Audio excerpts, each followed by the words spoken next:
क्या आप जानते हैं यूट्यूब चैनल पर आपका बहुत-बहुत स्वागत है। आज हम डिस्कस करेंगे कि क्या होगा अगर इस दुनिया से मधुमक्खियाँ गायब हो जाएँ तो? क्या इनके गायब होने से इस दुनिया में कोई फ़र्क पड़ेगा? यदि हाँ, तो वो फ़र्क किस प्रकार का होगा? आज हम इन सभी सवालों के जवाब पर चर्चा करेंगे। वीडियो को पूरा देखें, लाइक करें, शेयर करें एंड सब्सक्राइब करें। एक छोटा-सा प्राणी अगर इस दुनिया से गायब हो जाए, तो ये कितनी मुश्किलें पैदा कर सकता है, इसका आपको अंदाज़ा भी नहीं होगा।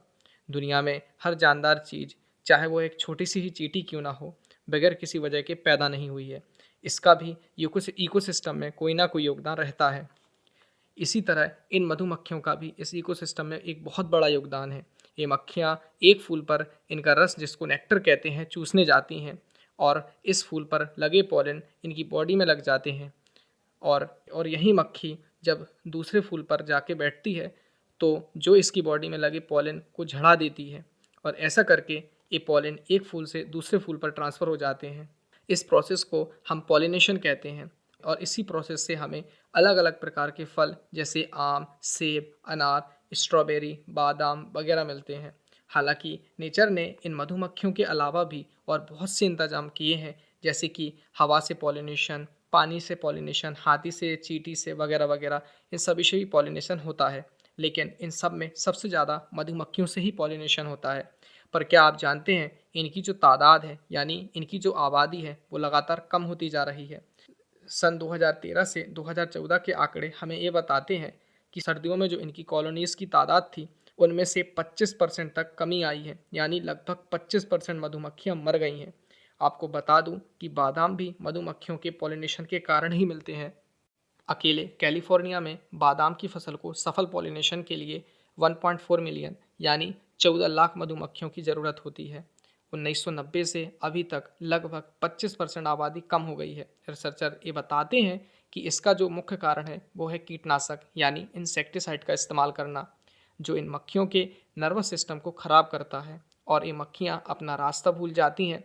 और आज टेक्नोलॉजी का ज़माना है और आज लगभग हर इंसान के पास एक स्मार्टफोन ज़रूर होता है और इन मोबाइल और इसके टावर से निकलने वाले हार्मफुल रेडिएशन भी इनके नेचुरल कंपास को डैमेज कर देते हैं और ये इधर उधर जाकर मर जाती हैं। और आजकल पेड़ पौधों का कटाव भी इनके गायब होने का या मर जाने का एक मुख्य कारण बनता है। सो हमें चाहिए कि ज़्यादा से ज़्यादा पेड़ पौधों की रक्षा करें और इनके कटाव को रोकें। आपको बताता चलूँ कि एक छत्ते पर तकरीबन 20 से 60,000 मादा मधुमक्खियाँ होती हैं, कुछ 100 नर होते हैं और एक रानी मधुमक्खी होती है। और केवल मादा यानी फीमेल मधुमक्खी ही शहद बना सकती है और नर मधुमक्खियाँ तो केवल रानी मधुमक्खी के साथ कॉपुलेट करने यानी प्रजनन करती हैं। रानी मधुमक्खी पैदा नहीं होती, बल्कि यह बनाई जाती है। यह 5 से 6 दिन की होते ही प्रजनन करने के लायक हो जाती है। ये नर मधुमक्खी को आकर्षित करने के लिए हवा में फिरोमोन नाम का केमिकल छोड़ती है, जिससे नर भागा चला आता है और फिर ये दोनों प्रजनन करते हैं। और रानी मक्खी अपने जीवन में सिर्फ एक ही बार प्रजनन करती है और अपने अंदर इतने स्पर्म इकट्ठा कर लेती है कि फिर उसी से पूरी ज़िंदगी अंडे देती है। यह एक दिन में 2000 अंडे तक दे सकती है, मतलब हर 45 सेकंड में एक। जो नर मक्खी होती है वो रानी मक्खी के साथ प्रजनन करने के बाद मर जाती है। नर मधुमक्खी यानी ड्रोन्स सीधे अनफर्टिलाइज एग से पैदा होते हैं। ये वो अंडे होते हैं जो रानी मधुमक्खी बिना किसी नर की सहायता से स्वयं अकेले पैदा करती है, इसलिए इनका कोई पिता नहीं होता। मैंने आपसे पहले बोला था कि रानी मक्खी बनाई जाती है, पर क्या आपको पता है ये कैसे बनती है? रानी मक्खी भी अन्य मक्खियों की तरह फर्टिलाइज एग से पैदा होती हैं, परंतु लार्वा स्टेज आने पर कुछ मक्खियाँ एक लार्वा को चयन करती हैं, यानी सिलेक्ट करती हैं। ये चयनित लार्वा यानी जो लार्वा सिलेक्ट किया गया है, उस लार्वा को इस सिलेक्टेड लार्वा को रॉयल जेली नाम का पदार्थ खिलाया जाता है। ये लार्वा रानी मक्खी को जन्म देता है, जो कि रॉयल जेली से फीड किया गया था। ये सारी मादा मक्खियों का काम सिर्फ और सिर्फ पॉलिनेशन करना होता है और यह एक दिन में लगभग 5000 फ्लावर को विजिट करती हैं और शहद का निर्माण करती हैं। मक्खियों द्वारा पॉलिनेशन किए जाने वाली फसलों के नाम तो बहुत हैं, पर उनमें से कुछ जैसे कि okra, kiwi fruit, potato, onion, काजू, strawberry, mustard, cabbage, chilli, pea, papaya, sunflower, watermelon, orange, cucumber, lemon, mango, apple और बहुत सारे हैं।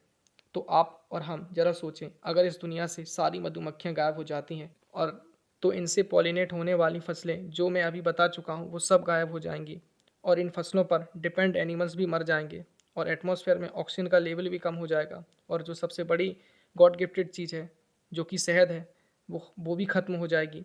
सो हमें चाहिए कि पेड़ पौधों के साथ साथ इन मक्खियों का भी ख्याल रखें। आज की वीडियो के लिए बस इतना ही। Thank you.